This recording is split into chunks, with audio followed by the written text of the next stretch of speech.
Welcome, ladies and gentlemen. Thank you so much for your great support always. I'm so grateful for your continued support to this channel. Thank you so much, ladies and gentlemen. Part of this week, muliona about majority of Nairobi County MCS celebrating after signing the motion that was going to remove Johnson Sakaja together with his deputy.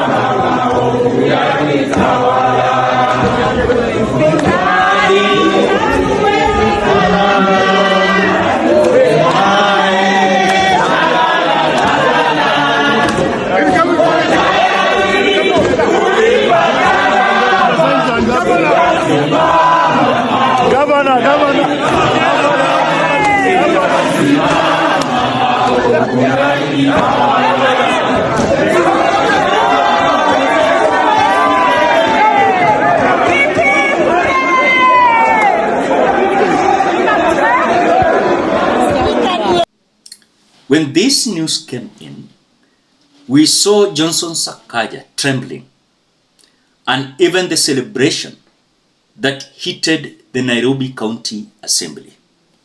Now, as we speak, Cyprian Nyakundi is leaking to us, as he is reporting to us, reports ODM leadership currently in Karen with the Right Honorable Raila Odinga and Governor Sakaja.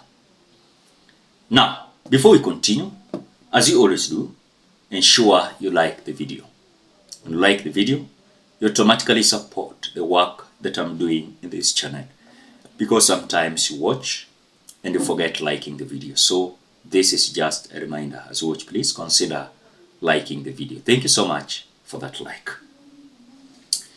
Now, is Raila Odinga going to rescue Johnson Sakaja? Of course, yes. What we are seeing, we are having furious majority MCs who are feeling the leadership of Johnson Sakaja is not giving them any solution as leadership of Nairobi County. Because when you look at even the press briefing of some MCS after signing the impeachment motion of Johnson Sakaja together with his deputy, you could see how they are in anger. They are not satisfied how Johnson Sakaja is governing the Nairobi County.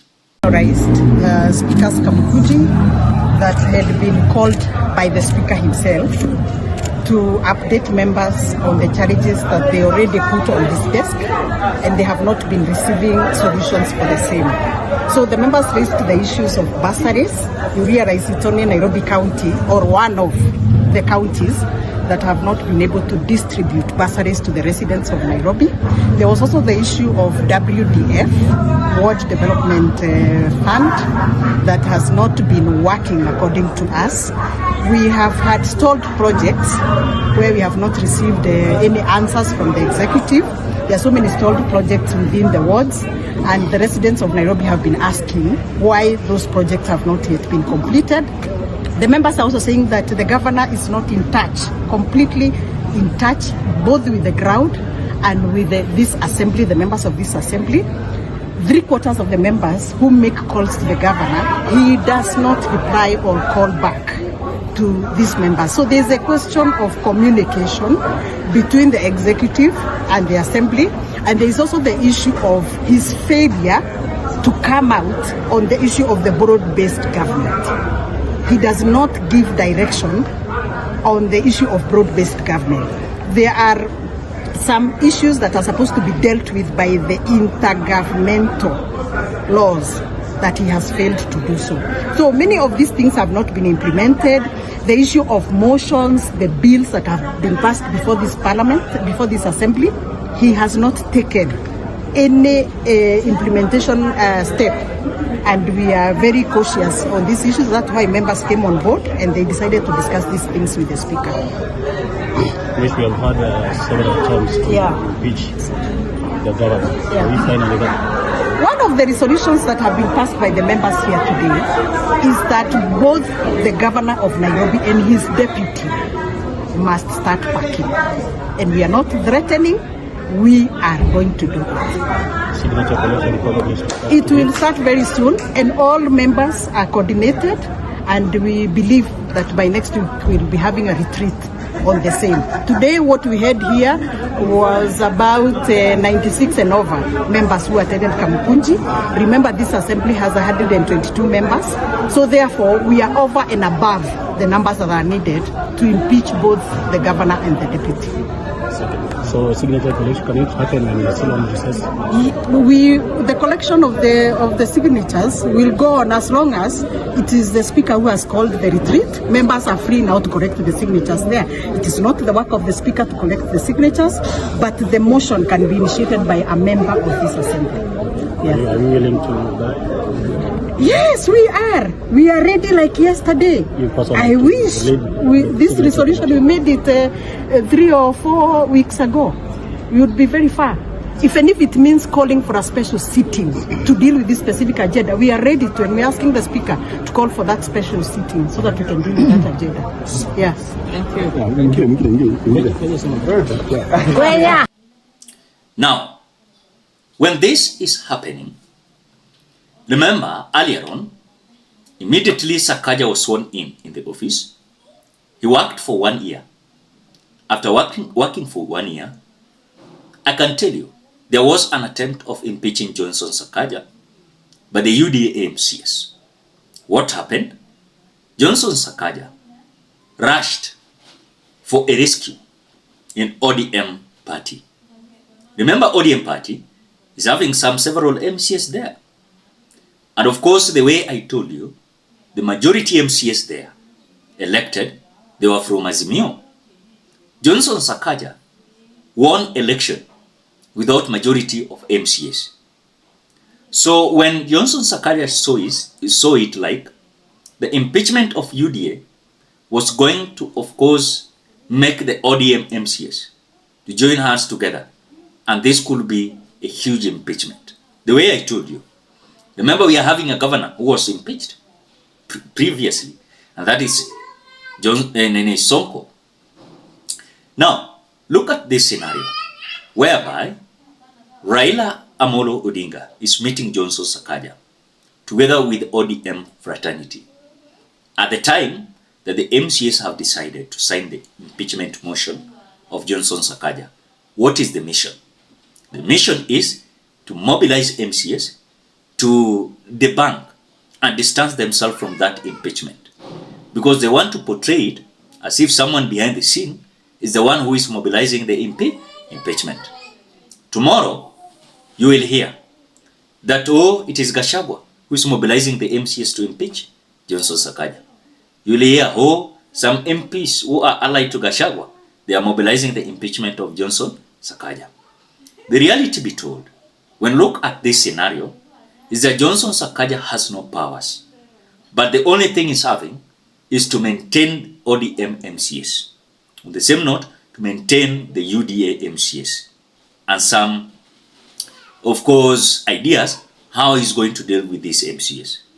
Because if not, in fact, I can tell you, Sakaja is on a tight path, that even he cannot put his hands like this. Why am I saying that? Most of the time, you can see even the previous impeachment of Mike Mbuvi Sonko. No one knew that Sonko was to be impeached. No one even had any expectation that the Mike Mbuvi Sonko was going to be impeached. Sonko was loved by the people. But because someone behind the scene, remember, Nairobi County is being pushed and driven by some cartels. If they decide they don't want a certain governor, they will not. They will not. On the same note, if you are corrupt, Sonko was taken there because some corruptions left, right, center. Because, he misused, he squandered the public resources, gross misconduct, of course, while occupying the office of the governor of Nairobi County. And you saw all the scenarios that were surrounding Mike Mbovi Sonko.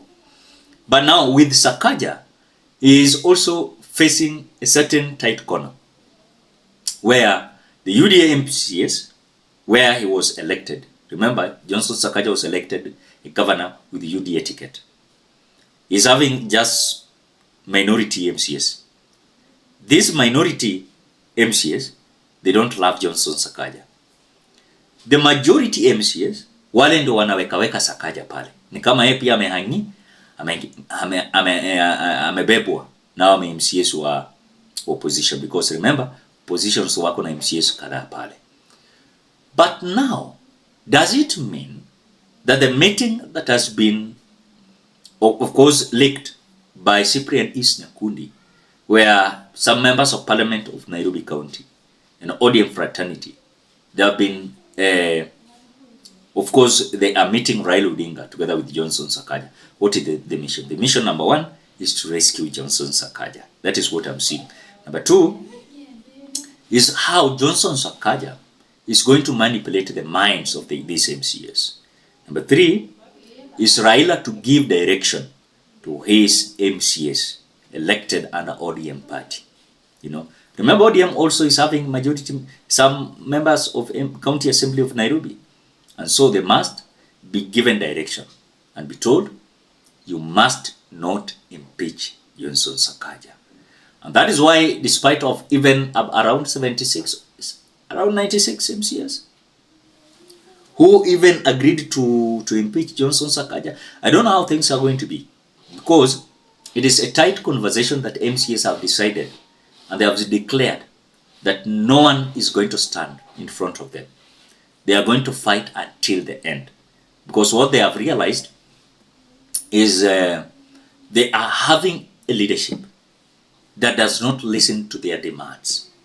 And their demands in terms of development, you know, despite of them even passing the finance bill or budget of the county government. Remember, every county also has their budget.